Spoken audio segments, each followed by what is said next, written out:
Good morning, everybody, and welcome to Live from Currituck Extension. My name is Chris Blaha, and I am Currituck County's Agriculture Technician and Master Gardener Coordinator. For today's episode of Live from Currituck Extension, we're going to be covering how to establish a fescue lawn.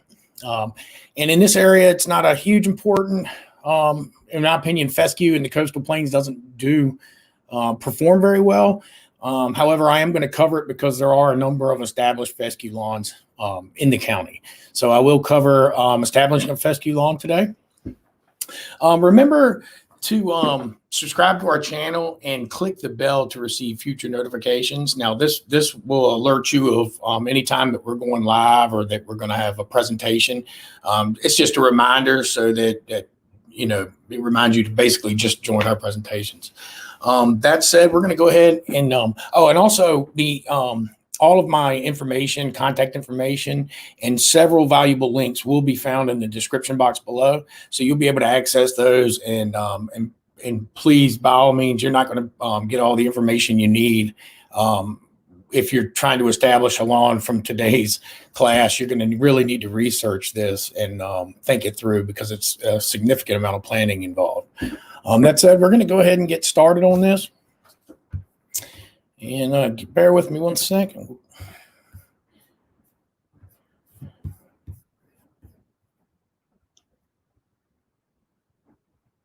All right.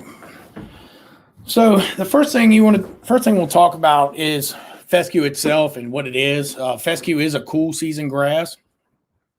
It unlike warm season grasses, it remains green throughout most of the winter. And they really are better adapted to the mountains and the Piedmont. They don't do very well in sandy and conditions, which also, leads to drought conditions. And fescue just does not do real well in the heat. It is especially true, like you said, if you move toward the coastal plains. They're best planted or seeded in early fall. It's especially important here in the coastal plain. You're really not going to get a stand of grass to withstand the summer if you plant it in the spring here.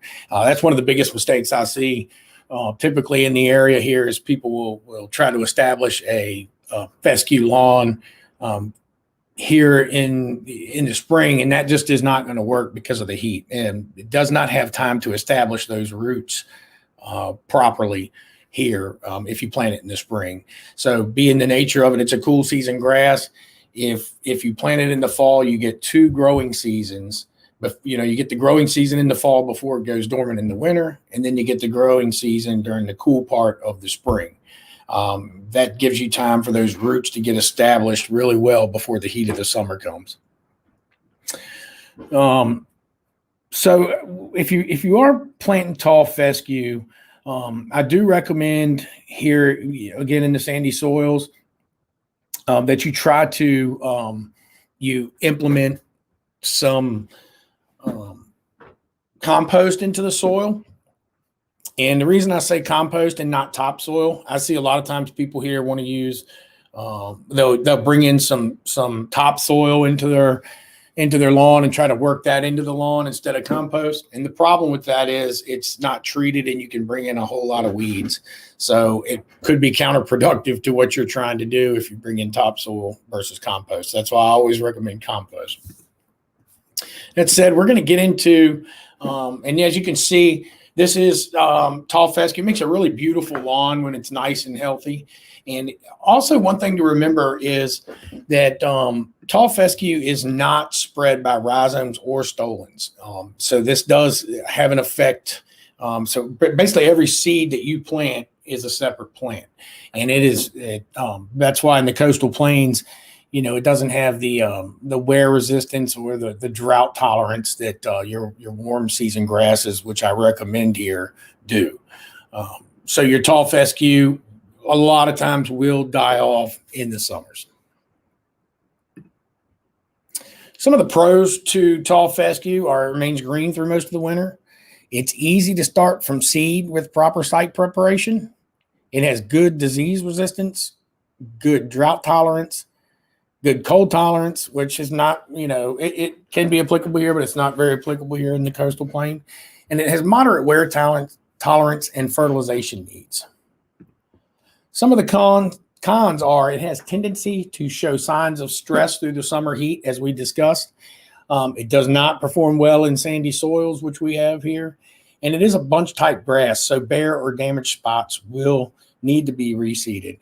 And in most cases here, if you maintain a fescue lawn, you're certainly going to need irrigation, and you are also going to need to overseed that grass, or basically replant the grass every single fall.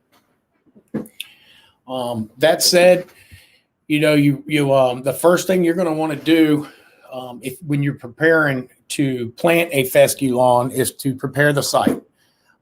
And some of you will, if you're moving into a new home, as many of you are in the county, you're going to find that you basically just have a sand base.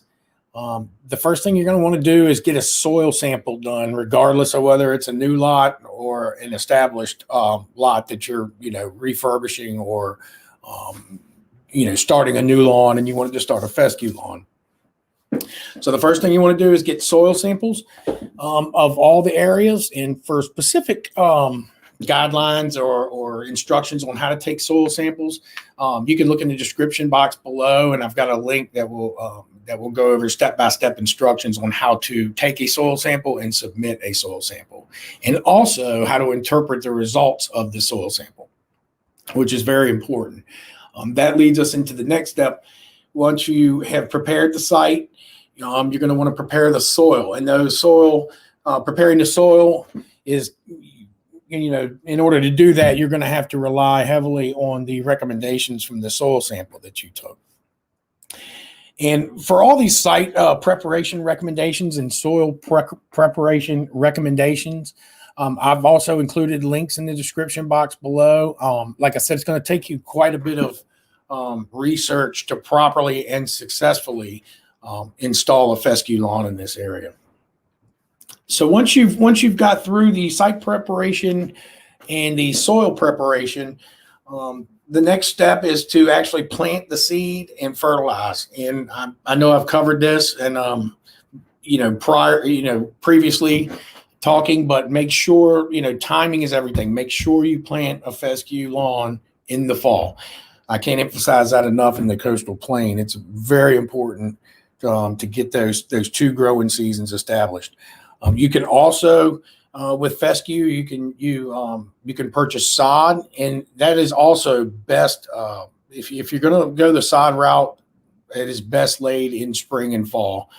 In the summertime, it is just so hot to try to establish roots. Even if you have an irrigation system, it's going to be very difficult to try to establish a fescue lawn in the summer. And it may look good for a few weeks, but you get one hot, dry period, and it can kill the whole lawn. There is one time I would recommend if you're moving into a new home and you have you're basically starting from scratch and you have a sand lot. Make sure that you might, if your soil is ready in the spring, let's say you prepared your site over the winter time and your soil is ready in the spring, but you don't want a whole bunch of weeds to get in, or you might have erosion problems, especially here with the sandy soils. You don't want that sand to or that all that prep work that you've done to erode away or wash away in a heavy rain. In this case, I would recommend throwing or seeding your lot with fescue seed in the spring, just go into it knowing that seed will die off, but it will give you a cover crop, and it will also help with erosion, so that when you do plant your seed in the fall, you'll have much better results with it taken.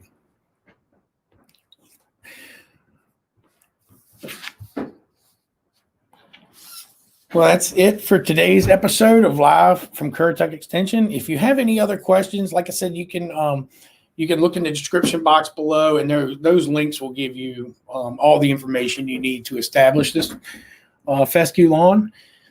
So if you have any other questions, you can put those in the chat box now. And if not, please remember to subscribe to our channel and click the bell to receive future notifications. Check the description box below for the links from our class, our social media sites, and our evaluation for today's class. This evaluation helps us improve our classes, and we use your suggestions to create future content. So please don't forget to fill out those evaluations. That's very important. Next Wednesday on September 2nd, Billy Caudle will present Making Squash Fritters. Thank you for attending. Have a good day.